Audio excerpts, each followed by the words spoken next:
구약 성경 417페이지 정도에 있는 사무엘상 7장 5절에서 12절까지 말씀을 제가 대표로 봉독하겠습니다. 사무엘이 이르되 온 이스라엘은 미스바로 모이라. 내가 너희를 위하여 여호와께 기도하리라 하매 그들이 미스바에 모여 물을 길어 여호와 앞에 붓고 그날 종일 금식하고 거기에서 이르되 우리가 여호와께 범죄하였나이다 하니라. 사무엘이 미스바에서 이스라엘 자손을 다스리니라. 이스라엘 자손이 미스바에 모였다 함을 블레셋 사람들이 듣고 그들의 방백들이 이스라엘을 치러 올라온지라. 이스라엘 자손들이 듣고 블레셋 사람들을 두려워하여 이스라엘 자손이 사무엘에게 이르되 당신은 우리를 위하여 우리 하나님 여호와께 쉬지 말고 부르짖어 우리를 블레셋 사람들의 손에서 구원하시게 하소서 하니 사무엘이 젖먹는 어린 양 하나를 가져다가 온전한 번제를 여호와께 드리고 이스라엘을 위하여 여호와께 부르짖음에 여호와께서 응답하셨더라. 사무엘이 번제를 드릴 때에 블레셋 사람이 이스라엘과 싸우려고 가까이 오매 그날에 여호와께서 블레셋 사람에게 큰 우레를 발하여 그들을 어지럽게 하시니 그들이 이스라엘 앞에서 패한지라.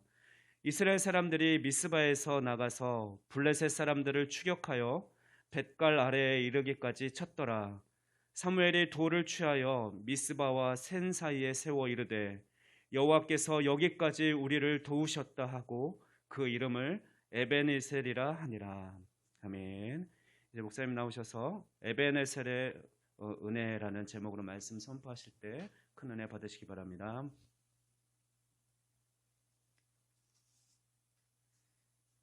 이스라엘의 위기가 닥쳐왔습니다. 당시 최강대국인 블레셋이 쳐들어온 것입니다. 하나님 나라임에도 불구하고 기도의 사람 사무엘이 다스리는 나라임에도 불구하고 이스라엘이 블레셋의 위기를 만난 것입니다.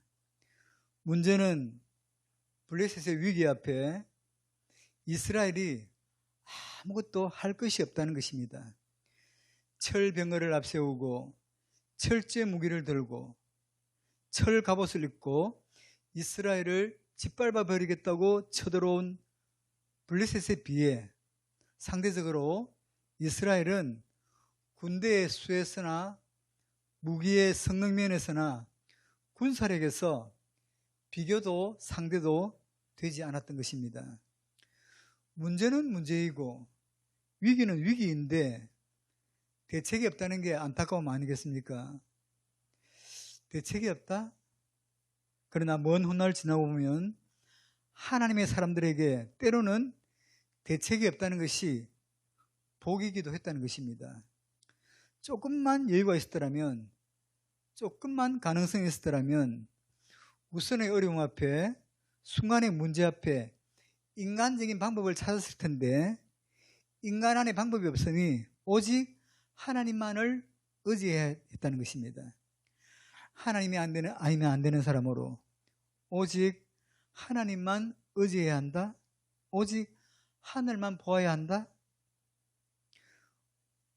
우선의 문제 앞에서, 우선의 위기 앞에서 한없이 답답한 경우이지만 세월이 지나가서 보면 오직 하나님만 의지해야 했음이, 하나님이 아니면 안 되는 사람이었음이 얼마나 큰 복이었는가를 우리는 은혜를 계수하며 알게 된다는 것이죠.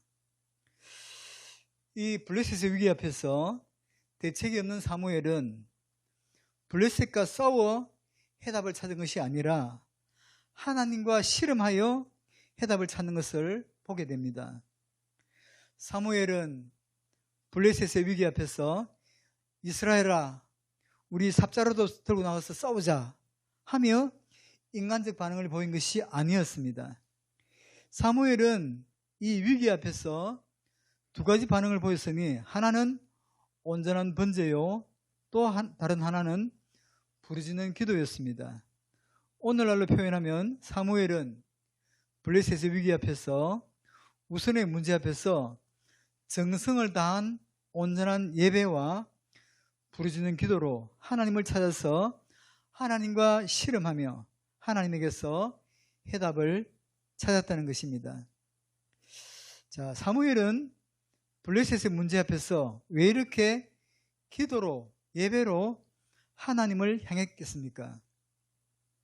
남다른 믿음이었겠습니까? 그럴 수도 있었을 것입니다.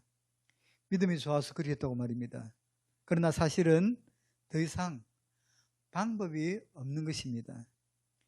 밀려온 현실 앞에 더 이상 영적이지 않고는, 더 이상 기도가 아니고서는, 더 이상 간절하지 않고는 해답이 없었던 것이죠. 때로 같은 하나님을 믿고 섬기되 다른 사람들은 다 믿음이 좋아서 하나님을 노래하고 여유가 있어서 하나님을 의지하는 것 같은데, 때로 왜 나만 이렇게 코너에 몰려서 예수가 아니면 안 되는 사람으로 살아야 하는가 답답한 경우도 있습니다. 그러나 우리가 보기에 그 사람이 여유가 있지, 그 사람 삶 속에 들어가 보면 우리가 보기에 여유가 있어 보이는 사람도 하나님이 아니면 안 되는 사람으로, 기도하지 않고는 안 되는 사람으로 그 삶을 엮어가는 것을 종종 보곤 합니다. 재미있는 옛날 이야기가 있는데 하나 해드리겠습니다. 한 나라의 왕이 사윗감을 고르게 되었습니다. 외동딸인지라 이 사윗감이 오면 왕의 보좌를 물려줘야 하는데 그저 똑똑하다고 잘생겼다고 사윗감을 고를 수는 없었습니다. 한 나라를 다스려야 하는 왕이기에 용감한 사윗감을 원했습니다.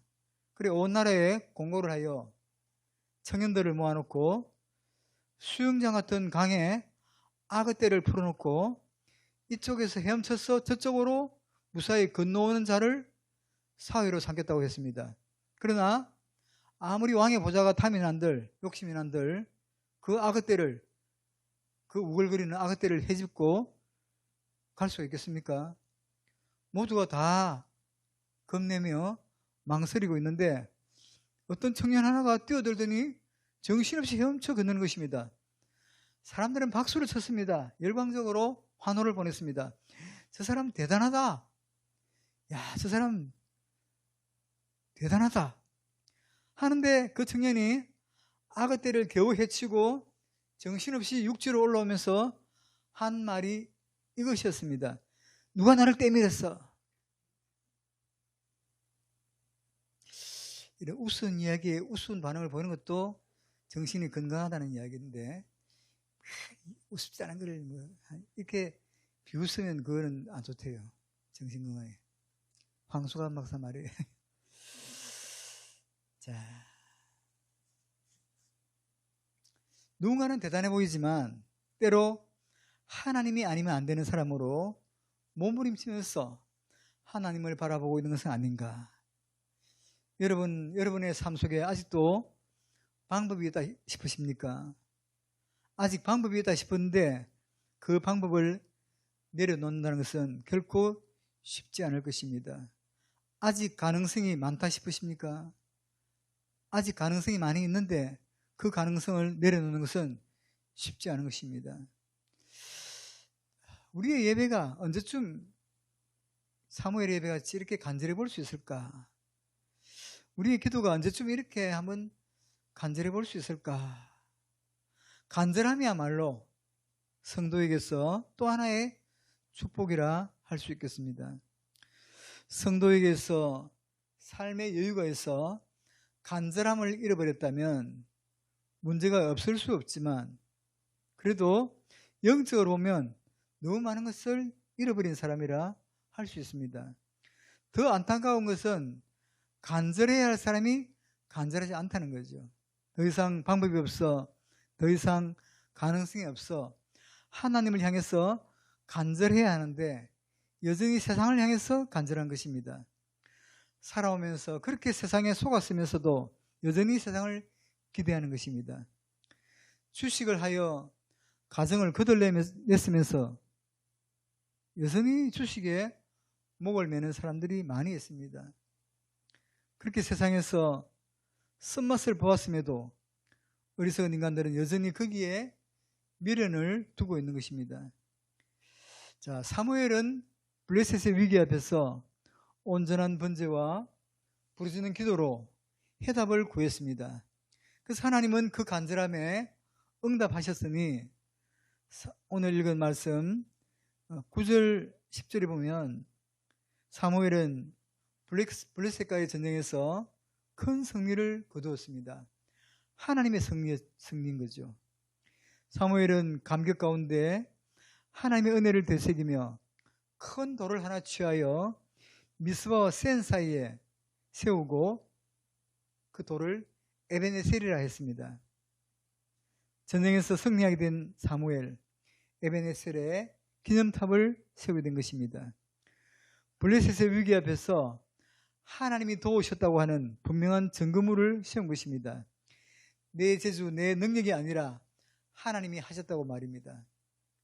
우리 작동교회가 23년을 달려왔습니다. 그 23년의 역사 가운데 별일이 다 많았습니다. 우리 교회뿐 아니라 주변의 오래된 교회들, 전국의 모든 교회들도 나름대로 파란만장한 역사를 간직한 교회들이 참 많더라고요.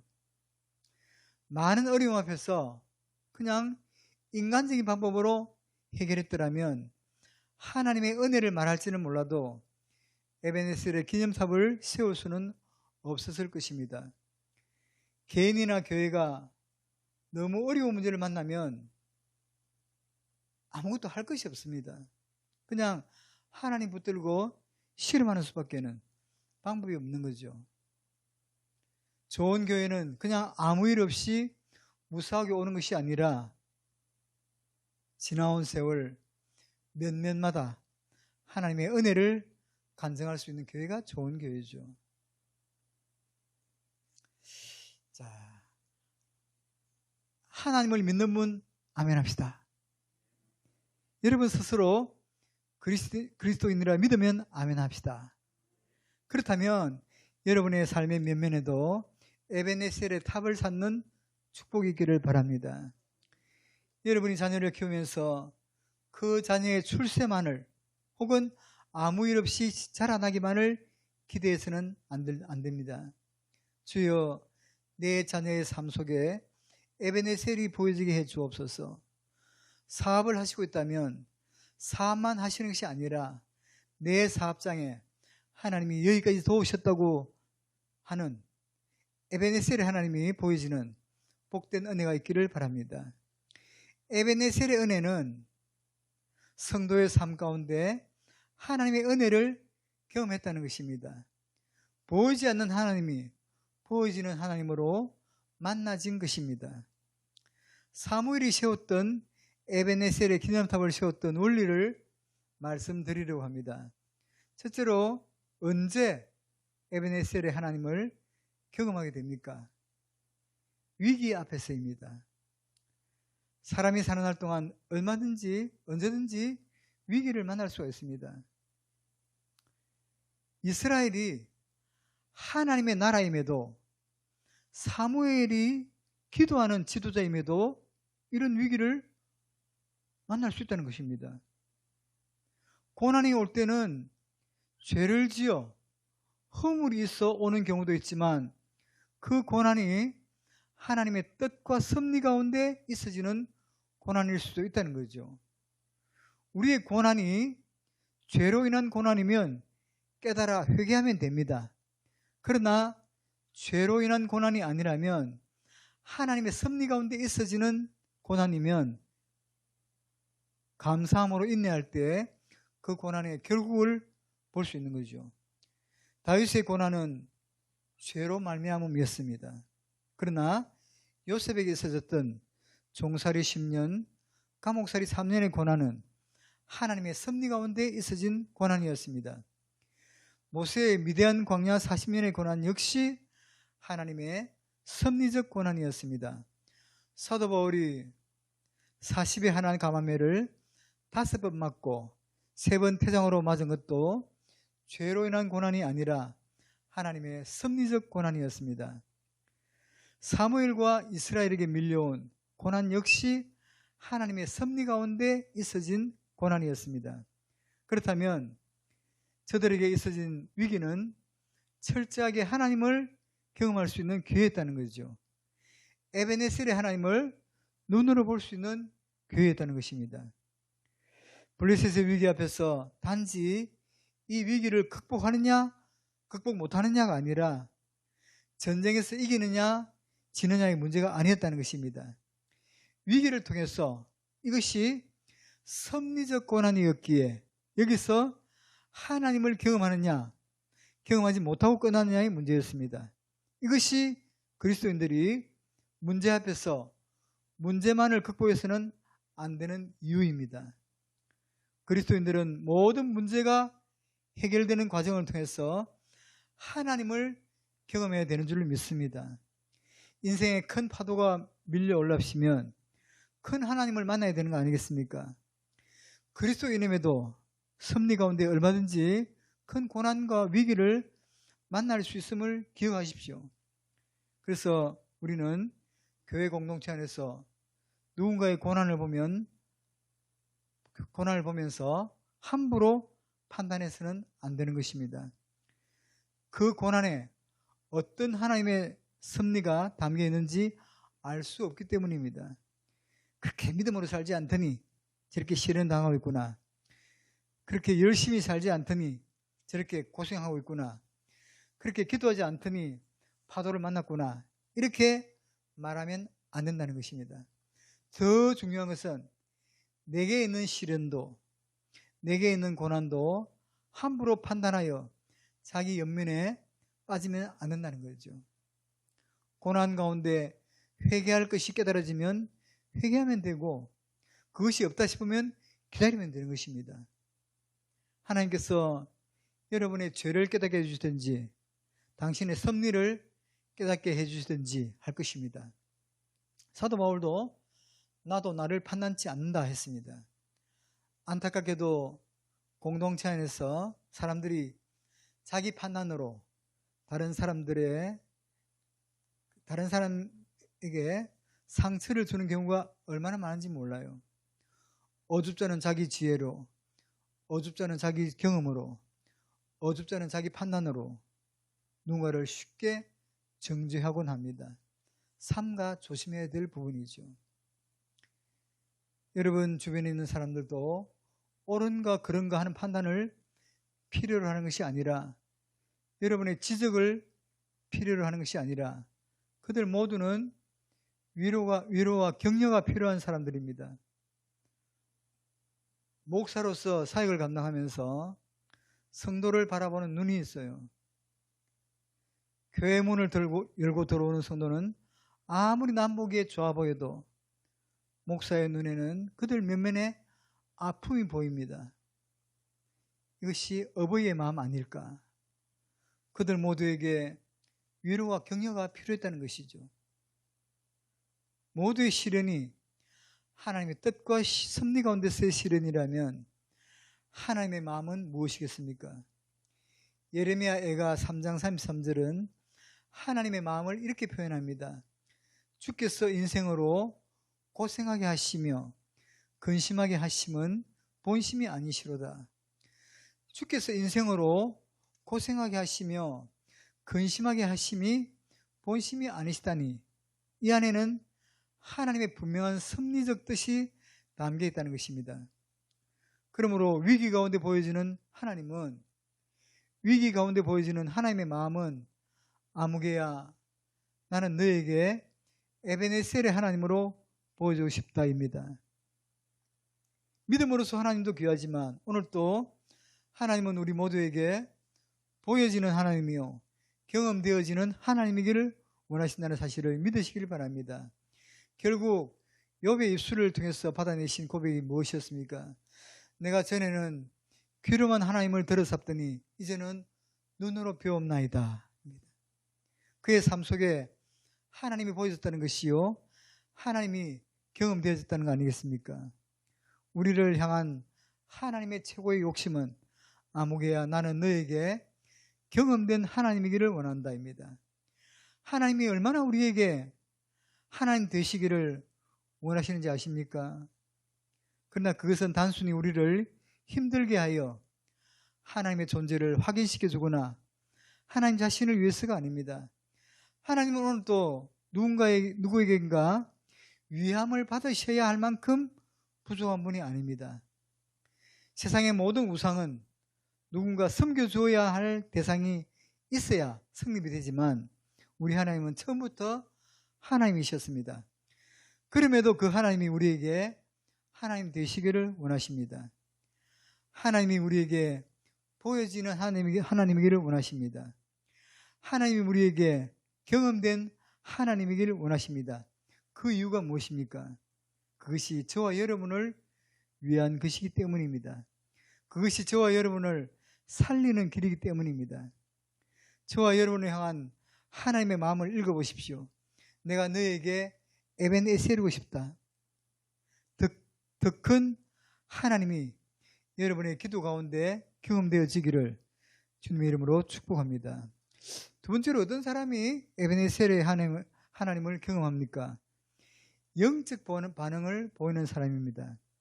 말씀을 드렸던 대로 사무엘은 블레셋의 위기 앞에서 블레셋과 씨름한 것이 아니라 온전한 번제와 부르짖는 기도를 통해서 하나님과 씨름을 했습니다. 문제가 있을 때 문제와 씨름하는 것이 아니라 하나님과 씨름하는 것입니다.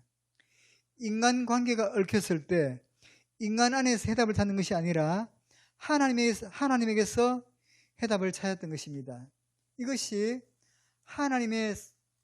하나님께서 당신의 사람들에게 원하는 영적 지혜입니다. 위기 앞에 있는가? 문제 앞에 있는가? 이것이 비록 답답하긴 하지만 성도여, 그 위기 앞에서 문제 앞에서 영적 반응을 보이라는 것입니다. 잘 보세요. 문제 앞에서 인간적 반응을 보이면 그 문제가 해결은 되겠지만 인간적 어려움을 겪는 것으로 끝나버립니다. 그러나 문제 앞에서 영적인 반응을 보이면 그 문제가 아무리 평범한 문제였을지라도 영적 경험을 하게 되면 영적 열매를 맺게 됩니다. 다시 말씀드립니다. 여러분에게 있어지는 문제가 하나님의 뜻과 섭리 가운데 있어지는 섭리적 문제였을지라도 인간적 반응을 보이면 평범한 문제로 끝나버립니다.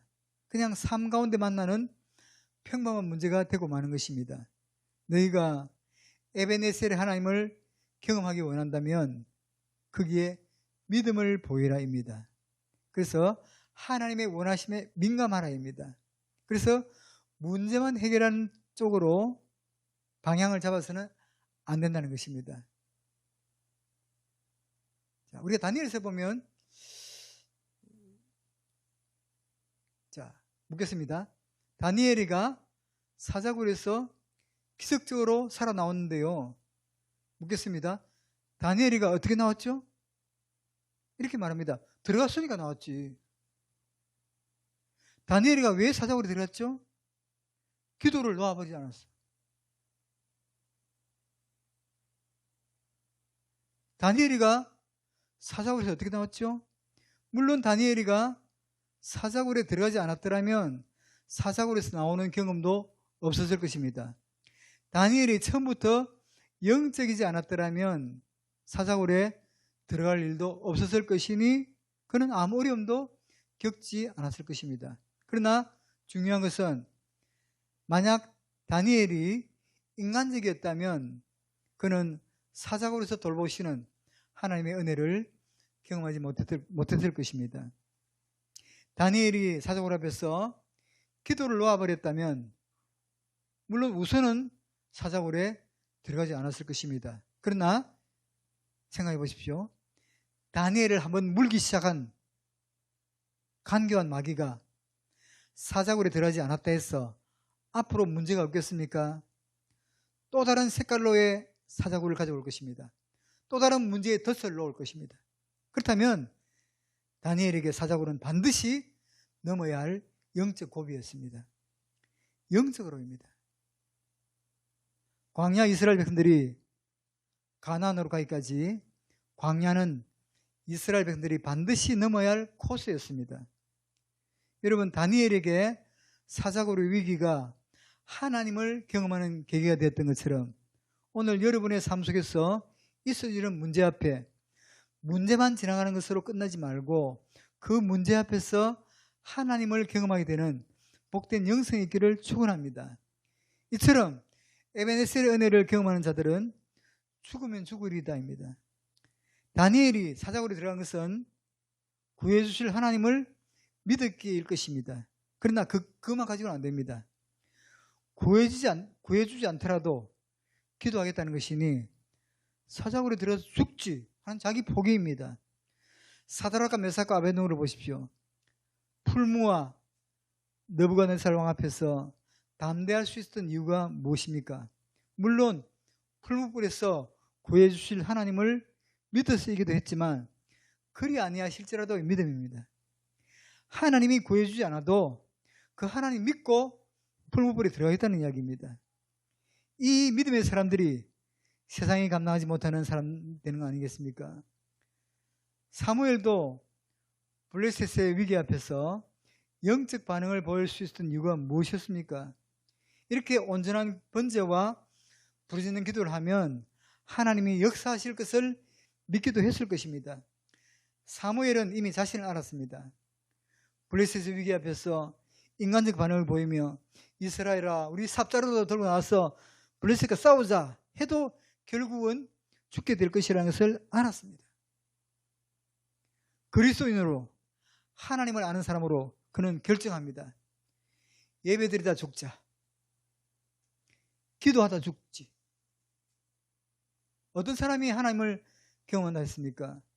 모든 일의 결국이 하나님께 있다고 믿는 사람입니다. 사람이 살아가노라면 그 결국을 내가 만드는 것이 아님을 아십니까? 여러분의 결국은 돈이 있다 해도 돈이 만들어내는 게 아닙니다. 지위가 있다 해도 그 사회적 지위가 여러분의 결국을 만드는 것이 아닙니다. 세상 살아가면서 나이 들어가면서 40, 50, 60 되면서 예수를 믿든지 아니 믿든지 배워지는 진리가 하나 있어요. 뭡니까? 세상 내 맘대로 안 돼. 근데 참 인간이 어리석은 것이 내 맘대로 안 된다는 것을 알면서도 여전히 내 맘대로 될 것 같은 생각에 매여 있어요. 그래서 늘 문제 앞에서 내 맘대로 이고 싶은 것입니다. 그러나 모든 일의 결국은 사람의 지혜에 있는 것이 아니라 하나님께 있음을 믿으시길 바랍니다. 하나님께입니다. 이것이 우리가 문제 앞에서 영적 반응을 보여야 하는 이유입니다. 지금 여러분에게 어떤 문제가 있습니까? 그 문제만 해결되고 나면 아무 일 없이 살아갈 수만 있다면 여러분은 어떻게 했든지 그 문제를 해결하고 가십시오. 그런데 인간이 묘한 것은 사람이 살아가면서 양파 껍질 벗기듯 이 문제가 마지막인가 싶은데 그거 지나고 보면 또 다른 문제, 이번 문제 해결되면 또 다른 문제가 다가왔다. 버티고 서 있고 지금의 문제 앞에서 이 문제만 해결되면 다 될 것처럼 인간적 반응을 보이면 안 되는 이유가 이것입니다. 모든 문제 가운데 이 문제는 반드시 해결될 것으로 믿고 여러분이 그리스도인이라면 하나님을 경험하는 복된 은혜가 있기를 축원합니다. 세 번째 에베네셀의 은혜는 어떤 방식으로 경험하게 됩니까? 위기 앞에서 온전한 번제와 간구하는 기도로 반응을 보인 사무엘과 이스라엘 앞에 하나님은 어떻게 응답하셨습니까? 먼저 중요한데요, 마음에서의 응답입니다. 오늘 말씀 9절은 이렇게 말씀합니다. 사무엘이 젖 먹는 어린 양 하나를 가져다가 온전한 번제를 여호와께 드리고 이스라엘을 위하여 여호와께 부르짖으매 여호와께서 응답하셨더라. 블레셋의 위기 앞에서 기도했더니 여호와께서 응답하셨더라입니다. 자, 그러면 블레셋 군대가 지금 물러났습니까? 아니에요. 블레셋 군대는 아직 그대로 있습니다. 그렇다면 여기 응답하셨다는 말은 환경이 아니라 마음에 응답하신 거예요. 마음의 응답입니다. 환경은 변하지 않았지만 마음의 응답을 담아주셨으니 확신입니다. 다음으로 환경의 응답이니 10절은 이렇게 말합니다. 사무엘이 번제를 드릴 때에 블레셋 사람들이 이스라엘과 싸우려고 가까이 오매 그날에 여호와께서 블레셋 사람에게 큰 우레를 발하여 그들을 어지럽게 하시니 그들이 이스라엘 앞에 패한지라. 자, 9절에서의 응답을 마음의 응답이라 한다면 10절에서의 승리를 이렇게 이야기합니다. 환경적 응답. 블레셋의 침략 앞에 하나님께 부르짖는 사무엘의 영적 반응 앞에 하나님은 응답을 주시니 먼저는 마음으로이고 다음으로는 환경으로였습니다. 이스라엘을 짓밟아 버리겠다고 밀고 들어오는 블레셋을 향하여 하나님은 큰 우레소리를 발하니 블레셋이 이스라엘 앞에서 패한 것입니다. 하나님은 사무엘과 이스라엘에게 큰 승리를 안겨주신 것입니다. 여러분이 믿는 하나님은 이기게 하시는 하나님, 승리하게 하시는 하나님을 믿으시길 바랍니다. 저와 여러분이 믿는 하나님은 큰 승리의 축복을 주시는 분입니다. 오늘 말씀 가운데 우리는 성경적 응답의 원리를 봅니다. 블레셋의 위기 앞에 이스라엘은 금식하며 기도했고 부르짖으며 기도했고 온전한 번제를 드리며 하나님을 찾아 구했습니다. 이스라엘과 사무엘의 영적 반응 앞에 하나님은 먼저 마음의 응답을 주시고 다음에 환경의 응답을 주신 것입니다. 성경을 보면 하나님을 찾아 구하는 성도에게 하나님은 먼저 마음의 응답을 담아주시는 것입니다. 환경은 하나도 변하지 않았지만, 환경은 더 열악해졌지만 마음의 응답받으니 환경은 아무 문제가 되지 않았던 것입니다. 응답은 먼저 마음에 채우는 것입니다. 응답도 축복도 부흥도 먼저 마음에서 시작되는 것입니다. 조금 피곤한 것 같은데 따라서 합시다.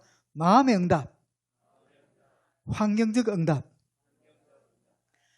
자, 그러면 하나님은 응답을 주실 때 먼저 마음에 담아주셔요? 환경에 담아주셔요? 마음에입니다. 이것이 기도해야 되는 이유입니다. 여러분은 하나님이 응답해 주실 때 마음에 먼저 담아주면 좋겠어요? 환경에 먼저 담아주면 좋겠어요? 마음은 알아서 할 테니까 먼저 좀 화끈하게 좀 바꿔줘요.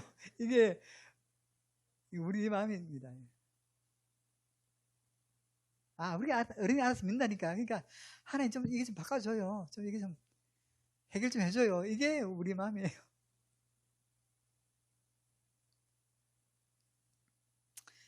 안타깝게도 성도들이 마음은 다 깨져 있는데, 다 무너져 있는데 환경만 붙들고 씨름하다 다 지칩니다. 인생은 환경이 아무 일 없어도 마음이 무너지면 다 무너져요. 그런데 환경은 벼락을 쳐도 마음이 주님 안에서 은혜를 누리면 문제가 없습니다. 참 이게 희한한 거예요.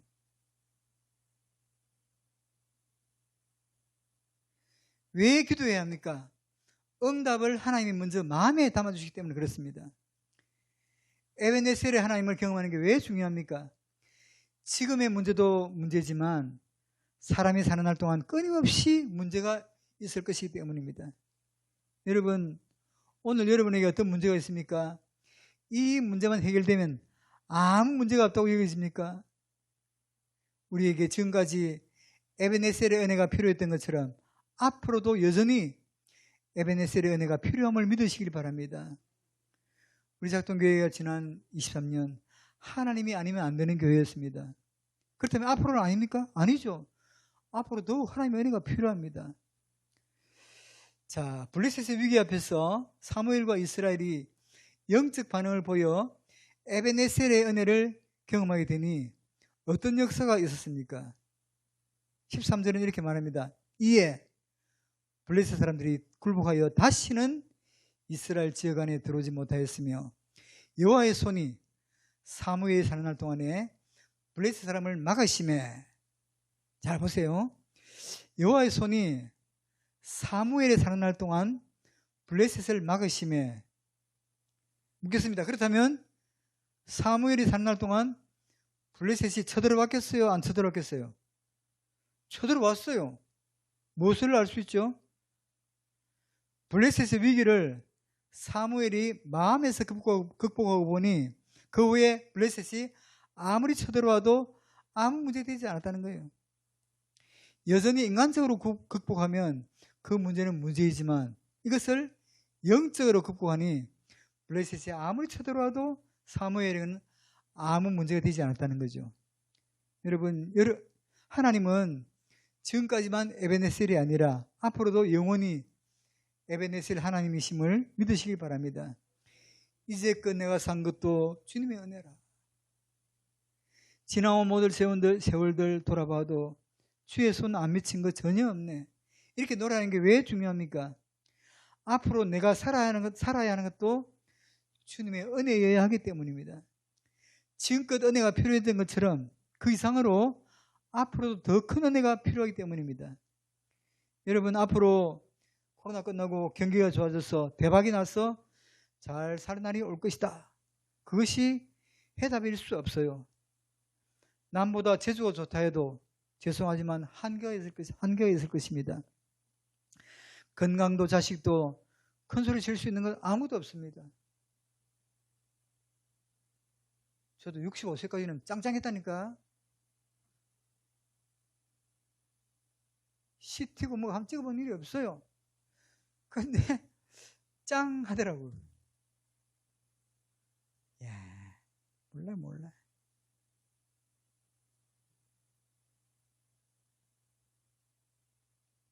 그래도 열왕기하 13장 14절 보면 은혜가 있대.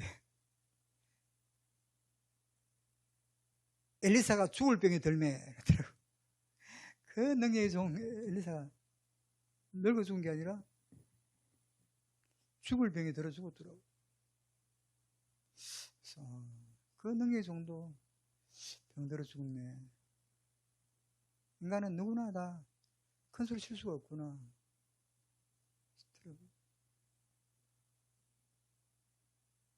우리는 모든 사는 가운데서, 사건 가운데서 에베네셀의 기념탑을 쌓아야 합니다. 여러분이 지금 위기 가운데 있다 해도 두려워하지 마십시오. 주님이 두려워하지 말라 합니다. 참 성경 읽다 좋은 게 내일 일을 염려하지 마라. 내일 가서 염려해. 얼마나 하나님은 우리에게 감당치 못할 시험을 하지 아니하신다. 또 시험 당할 점에 피할 길을 주사 너희 감당케 하신다. 이런 게, 이건 안 믿는 사람들은 죽었다 깨도 모르는 거 아니에요. 너무 좋더라고 이런 게. 그래. 오늘 열심히 그래서 재발했습니다. 제가 제일 먼저 한 소리가 감사합니다. 그랬습니다. 왜냐하면 범사에 감사를 했으니까. 몰라 우리는 내일 일. 일단 감사해라. 그럼 기뻐하자. 왜? 기뻐하라 했으니까. 우리는 사는 거지. 성경이 그랬으니까 우리는. 괜찮아요. 내가 너의 에베네셀이 될 것이라 말씀해 주십니다. 모든 문제 앞에서 영적 반응을 보여 에베네셀의 축복을 경험할 수 있기를 주님의 이름으로 축복합니다. 주님은 오늘도 애절한 마음으로 내가 너의 삶에 에베네셀이고 싶다. 그 하나님을 갈망하시기를 바랍니다. 기도하겠습니다. 사랑의 하나님, 8월의 중순을 맞으며 이제껏 내가 산 것도 주님의 은혜라. 에베네셀의 은혜를 고백합니다. 사무엘이 블레셋의 위기 앞에서 온전한 번제와 부르짖는 기도를 하며 하나님께 나갔던 것처럼 우리도 문제 앞에서 영적인 반응을 보이게 해 주옵소서. 우리 사는 날 동안 언제든지 위기를 만나고 고난을 만나게 될 텐데 믿음으로 이기게 하시고 믿음의 반응을 보이게 해 주옵소서. 지금까지 에베네셀의 은혜가 필요했던 것처럼 앞으로도 에베네셀의 은혜를 목말라 할 수 있게 해 주옵소서. 끝까지 하나님 손 붙들고 달려갈 수 있도록 우리 모두에게 은혜를 베풀어 주옵소서. 예수님의 이름으로 기도드리옵나이다. 아멘.